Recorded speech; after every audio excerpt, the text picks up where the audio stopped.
But charisma was not enough. Just 2 days after his inauguration, Kennedy and his new aides were briefed on a plan devised during the Eisenhower administration to take Cuba back from Fidel Castro. It was to be the disaster known as the Bay of Pigs. The new president, pressured to approve the plan against his better judgment, agreed to the CIA-led operation. It called for a brigade of some 1,400 anti-Castro Cubans to invade a deserted stretch of Cuban coastline. The CIA reports on the area turned out to be years out of date. The deserted beach was actually a built-up area with an entire battalion of Castro's troops stationed nearby. The invaders were quickly dispatched, and Kennedy suffered a humiliating defeat. One of the CIA experts who hatched the ill-fated plan was one E. Howard Hunt. Hunt would be involved in an even more humiliating presidential defeat a decade later. In the summer of 1961, just 4 months after the Bay of Pigs, Kennedy faced a new crisis. A flood of refugees was defecting from communist East Berlin to the western part of the city, and Khrushchev was determined to stop it. During July alone, over 30,000 East Berliners had escaped. In early August, 4,000 refugees crossed over in one day. At midnight on August 13th, dozens of Russian tanks and East German troops converged along the 25-mile border that divided the city. When daylight came, the communist plan was apparent.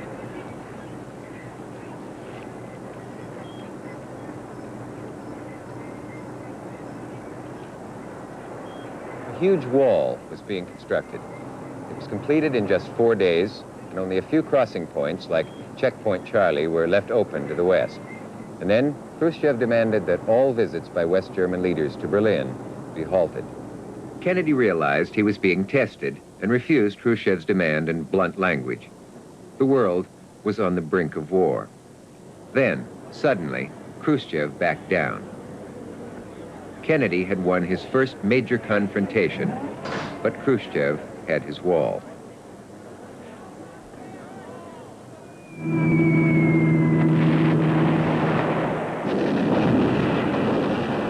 Halfway around the world, other communists were not backing down.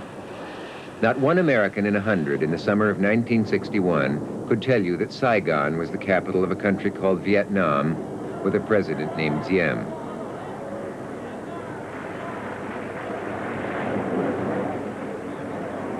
But some of those who could told Kennedy that Diem needed help against a group of communists who called themselves the Viet Cong.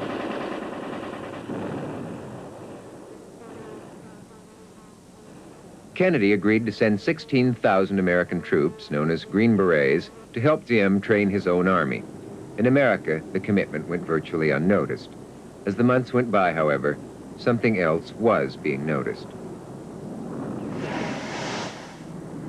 By the summer of 1962, the harbors of Cuba were becoming jammed with Soviet freighters. The CIA, now under new leadership, had evidence that the Russians were setting up SAM missiles in Cuba. At first, they weren't too alarmed. SAM missiles were strictly for defense.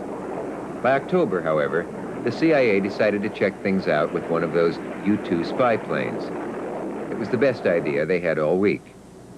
The U-2 photographs showed clear evidence that, in addition to the defensive missiles, long-range offensive missiles with nuclear warheads were being set up by the Russians in Cuba. And the missiles were being aimed at cities and other targets in the U.S. Suddenly, America was plunged into its worst crisis since World War II. It would last for 13 agonizing days. American leaders, led by the President and his brother, Attorney General Robert Kennedy, met in round-the-clock sessions to determine a course of action. It was finally decided to order a naval blockade of Russian ships entering Cuba. It was called a quarantine. If the quarantine failed, backup plans called for the bombing of the Soviet missile sites and an invasion of Cuba by a force of 250,000 American troops. There was no doubt that the bombing and invasion of Cuba would escalate into nuclear war with Russia. October 22nd, President Kennedy, in a dramatic television address, told the nation and the world of the situation. It shall be the policy of this nation to regard any nuclear missile launched from Cuba against any nation in the Western Hemisphere as an attack by the Soviet Union on the United States, requiring a full retaliatory response on the Soviet Union. World War III was now not much more than one harsh word away. At the United Nations, American Ambassador Adlai Stevenson confronted Soviet Representative Valerian Zorin. The moment would forever erase Stevenson's image as a soft intellectual. All right, sir. Let me ask you one simple question. Do you, Ambassador Zorin, deny that the USSR has placed and is placing medium and intermediate range missiles and sights in Cuba? Yes or no? Don't wait for the translation, yes or no. I'm prepared to wait for my answer until hell freezes over, if that's your decision. The next day, 500 miles off Cuba, a Soviet freighter meets an American warship. The destroyer signals the freighter to halt. It is to be boarded and searched. This is the showdown. An hour passes, and then the Russian captain gives in. Obviously, his instructions came directly from Moscow. Secretary of State Dean Rusk later recalls, "We were eyeball to eyeball, and the other fellow just blinked." 2 days later, on October 28, a message comes from Khrushchev. The Soviet government has agreed to dismantle the missiles and return them to the Soviet Union. Khrushchev had suffered his worst Cold War defeat, and John F. Kennedy had his greatest moment as president. At home, the Kennedys were to face other battles and other victories. It was now spring of the fateful year 1963, and the new battleground was not Cuba, but the state of Alabama. The civil rights movement was now turning more militant than ever, and Martin Luther King focused in on Birmingham, Alabama, as being the most segregated city in the United States. Don't even be afraid to die. But I submit to you tonight, no man is free if he fears death. One thing I've been reading about is Martin Luther King. Martin Luther King come to Crawfordville. He told those white people down there, told those niggas down there, said, "Huh, you niggas out here, you better than them white people over there." King began a series of marches in Birmingham. And the city's mayor complained, "This nigger has got the blessing of the Attorney General and the White House."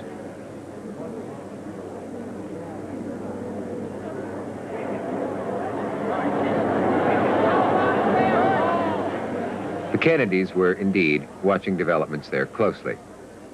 On May 3rd, the demonstrations became violent.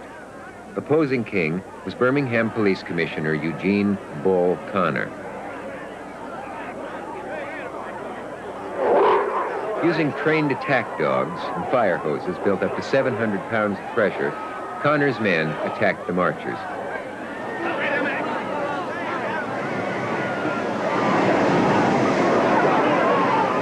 When President Kennedy saw films of the attack, he said it made him sick.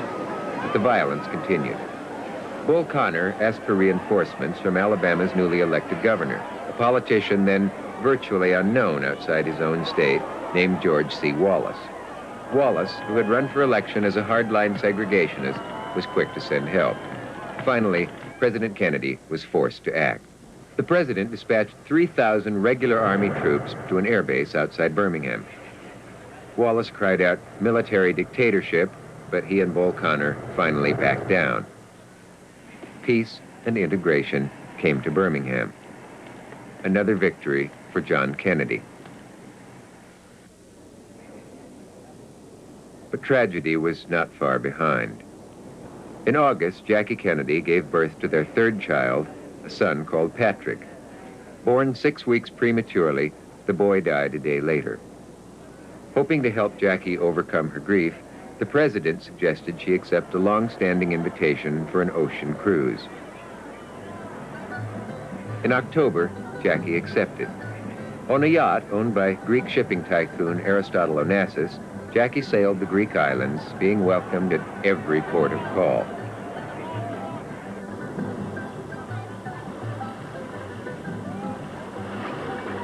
She returned a new woman. A month later, Jackie agreed to join her husband